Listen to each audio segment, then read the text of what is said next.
샬롬 여러분 반갑습니다. 함영학도사입니다. 1월 19일 아침 묵상 시작하겠습니다. 먼저 기도드리겠습니다. 사랑하는 하나님 감사합니다. 지난 일주일도 주님의 은혜 안에 돌보시고 지켜주심에 감사드립니다. 또한 이 아침에 저에게 말씀을 주시고 그 말씀 앞에 앉게 하시니 감사합니다. 주님의 말씀을 듣고 깨닫게 하시고 행함으로 말씀의 능력을 경험케 되는 저희들 되게 하여 주시옵소서. 감사드렸고 예수님의 이름으로 기도드립니다. 아멘. 오늘 함께 하실 본문 말씀은 마태복음 6장 25절에서 34절 말씀입니다. 그러므로 내가 너희에게 이르노니 목숨을 위하여 무엇을 먹을까 무엇을 마실까 몸을 위하여 무엇을 입을까 염려하지 말라. 목숨이 음식보다 중하지 아니하며 몸이 의복보다 중하지 아니하냐. 공중의 새를 보라. 심지도 않고 거두지도 않고 창고에 모아들이지도 아니하되 너희 하늘 아버지께서 기르시나니 너희는 이것들보다 귀하지 아니하냐. 너희 중에 누가 염려함으로 그 키를 한 자라도 더할 수 있겠느냐. 또 너희가 어찌 의복을 위하여 염려하느냐.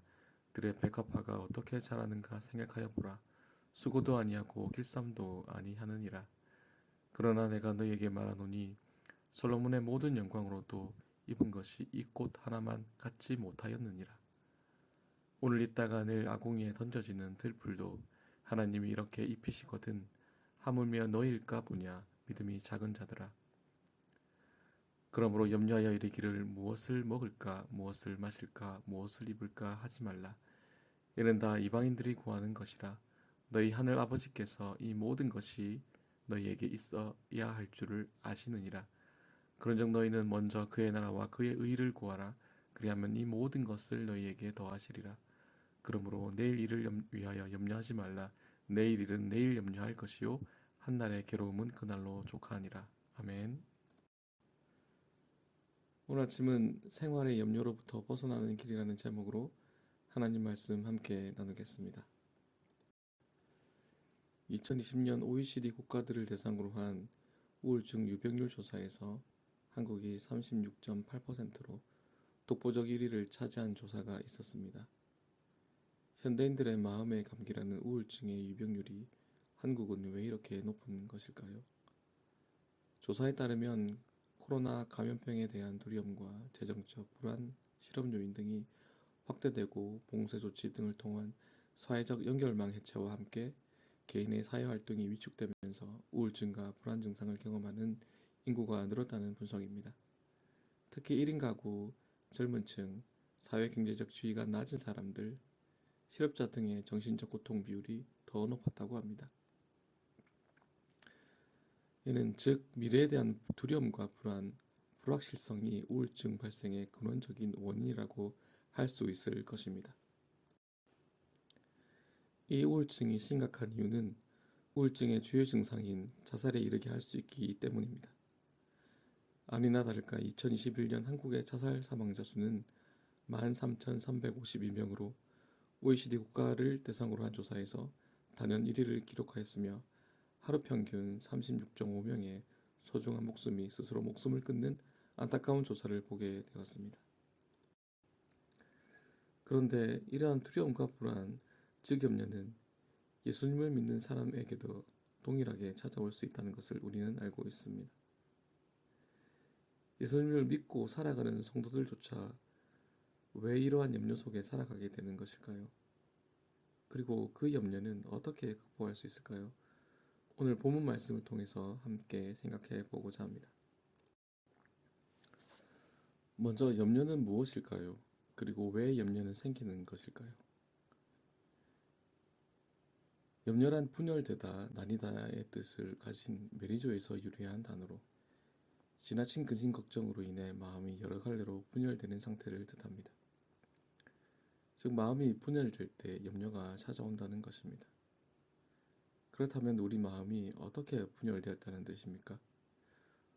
본문의 앞절 24절에서는 너희가 하나님과 재물을 겸하여 섬기지 못하느니라 라고 말씀하고 있습니다. 이 말씀과 연결해서 생각해 본다면 마음이 하나님과의 완전한 연합의 관계를 떠나 물질과 하나님으로 분열되어 있을 때 염려가 온다는 것입니다. 반대로 생각하면 우리가 하나님과 온전한 연합을 이룰 때 우리는 염려하지 않게 된다는 것입니다. 그 온전한 연합은 재물, 즉 세상의 것이 아니라 우리가 하나님과 온전히 신뢰할 때 가능한 것입니다. 이사야서 26장 3절은 주께서 심지가 견고한 자를 평강하고 평강하도록 지키시리니 이는 그가 주를 신뢰함이니이다 라고 말씀하고 있습니다. 따라서 우리가 세상을 의지하지 않고 오직 하나님만을 신뢰하고 믿고 따를 때 우리는 모든 염려에서 벗어날 수 있게 되는 것입니다. 이제 좀 더 구체적으로 우리는 어떻게 염려에서 벗어날 수 있을지 생각해 보겠습니다. 첫째, 창조주 하나님을 신뢰하면 염려하지 않게 됩니다. 하나님은 만물의 창조주이십니다. 하나님은 만물을 창조하셨고 오늘도 한치의 실수도 없이 완전하게 운행해 가고 계십니다. 그 하나님께서 오늘 우리도 돌보시고 계신 것입니다. 오늘 본문 26절 상반절은 공중의 새를 보라 심지도 않고 거두지도 않고 창고에 모아들이지도 아니하되 라고 말씀하고 있습니다. 하나님의 창조 세계에 있는 모든 피조물들은 그들 스스로 심지도 않았고 거두는 수고도 하지 않았습니다. 단지 하나님이 만드신 세계를 누리고 있을 뿐입니다. 본문의 말씀처럼 우리가 하찮게 여기는 미물 하나도 하나님의 통치와 다스림 그리고 돌보심 안에 있는 것입니다. 이런 하나님이 오늘 우리도 돌보시고 계신 것입니다. 오늘 본문 26절 하반절에서는 너희는 이것들보다 귀하지 아니하냐라고 말씀하고 있고 또한 32절 하반절에서도 하물며 너희일까 보냐라고 말씀하시며 우리가 하나님의 특별한 돌보심 안에 살고 있음을 말씀하고 있습니다. 두 번째로 우리의 필요를 채우시는 하나님을 신뢰할 때 염려하지 않게 됩니다. 인간에게서 의식주를 해결하기 위한 노력은 숙명과도 같습니다. 고차원적인 철학적 문제 이전에 인간의 기본적인 필요를 채우는 것은 중요한 문제입니다. 인간은 언뜻 고상해 보이지만 기본적인 필요를 채우지 못할 때 인간은 동물과 같이 본능적 필요를 쫓아 살아가게 됨을 볼 수 있습니다. 그런데 본문에서 예수님은 하나님의 자녀로 부르심을 받은 성도는 세상의 필요를 추구하며 살아가는 것을 멈추라고 말씀하십니다. 오늘 본문 32절은 이는 다 이방인들이 구하는 것이라 너희 하늘 아버지께서 이 모든 것이 너희에게 있어야 할 줄을 아시느니라 라고 말씀하고 있습니다.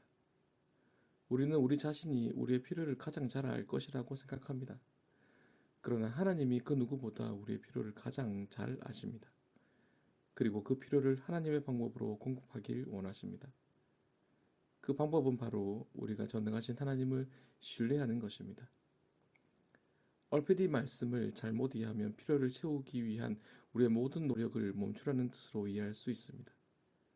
그러나 이 말씀은 우리의 노력 이전에 생업의 길을 내시고 모든 수고가 헛되지 않고 결실하게 하시는 분이 하나님이심을 믿어야 한다는 것입니다.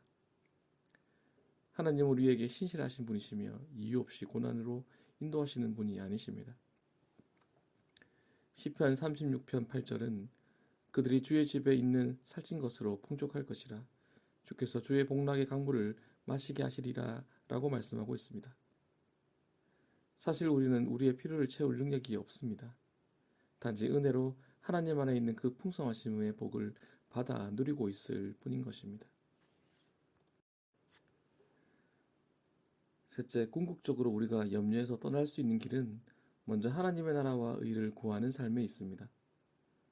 오늘 본문 33절은 그런즉 너희는 먼저 그의 나라와 그의 의를 구하라 그리하면 이 모든 것을 너에게 더하시리라 라고 말씀하고 있습니다.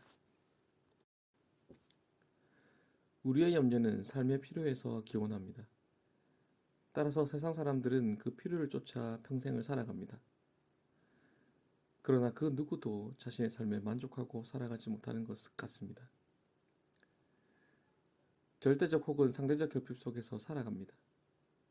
인간의 욕망 아래 살아가는 사람들은 결코 만족할 수 없는 것입니다. 그런데 오늘 본문 33절 말씀에서는 먼저 하나님 나라와 의를 구하면 모든 필요를 채우실 것을 단언하고 있습니다. 우리는 먼저라는 말씀에 주목해야 합니다. 일상의 필요가 우선순위가 아니라는 것입니다. 우리의 삶에서 선행해야 할 진정한 우선순위는 하나님의 통치와 다스림에 순종하고 전하는 삶입니다. 그리고 하나님의 뜻이 우리를 통해 온전히 드러나게 하는 것입니다. 그러나 우리는 공급자 되신 하나님을 신뢰하지 못할 때가 너무나 많습니다. 정말 중요한 하나님 나라와 그 일을 구하기보다 당장 우리의 현실 앞에 놓여져 있는 급한 일들에게 집중할 때가 더 많다는 것입니다. 공급자 되신 하나님을 신뢰하지 못하고 당장의 필요를 채우기 원하는 조급한 행위가 도리어 우리의 결핍을 가져오는 이유인 것입니다. 그러므로 우리는 우리의 필요를 채우기 위한 노력 이전에 먼저 하나님 나라와 그 일을 구하고 겸손히 나아가 하나님의 공급하심에 우리의 필요를 맡겨야 합니다. 그럴 때 우리는 때를 따라 도우시는 하나님의 완전한 공급하심을 경험하게 될 것입니다. 이러한 삶을 통해서 우리는 우리 삶의 필요를 얻기 위한 염려에서 벗어날 수 있습니다. 말씀을 마무리하겠습니다. 오늘날 한국 사회는 너무나 지나친 경쟁으로 인해 많은 사람들이 그 경쟁의 피로감을 느끼고 고통을 호소하고 있습니다. 우울증의 급속한 증가와 그로 인한 자살률의 증가도 바로 이러한 연유입니다. 오늘 우리 삶은 어떻습니까? 평안하십니까? 아무렇지도 않게 앉아 계시겠지만 아마도 여러 가지 생활의 염려로 인해 고난 가운데 계시는 분들이 많을 것입니다. 이때 우리가 기억해야 할 것은 지금까지 우리가 삶의 터전을 보존하고 삶을 영위해 갈 수 있었던 이유는 우리의 노력과 수고의 결과가 아니라는 것입니다. 그 노력과 수고가 땅에 흩어지지 않고 지켜주시고 결실하도록 하시는 하나님의 특별한 돌보심 때문임을 깨달아야 합니다. 오늘 본문 말씀에서 주님은 우리 모두가 생활의 염려로부터 자유케 될 수 있는 길을 도전하고 계십니다. 그것은 바로 우리가 하나님의 공급하심을 신뢰하고 우리의 필요보다 먼저 하나님의 나라와 그의 의를 구하는 삶이라는 것입니다. 그러므로 오늘 이 말씀의 순종하심을 통해서 생활의 염려에서 벗어나시고 하나님의 평안과 풍성한 공급하심을 경험하시는 모든 성도님들 되시길 축복합니다. 아멘. 기도드리시겠습니다. 사랑하는 하나님 감사합니다. 언제나 연약한 저희들 말씀을 통해 오늘도 주님의 돌보심으로 살아가고 있음을 알게 하시니 감사합니다. 주님을 더욱 신뢰하게 하시고 믿음으로 살아감을 통해 주님을 기쁘시게 하며 주시는 평안과 풍성한 은혜로 감사하며 주님께 영광 돌리는 복된 삶 되게 하여 주시옵소서. 감사드렸고 예수님의 이름으로 기도드립니다. 아멘. 오늘도 믿음으로 살아가셔서 주님의 기쁨이 되시는 하루 되시길 축복합니다. 샬롬.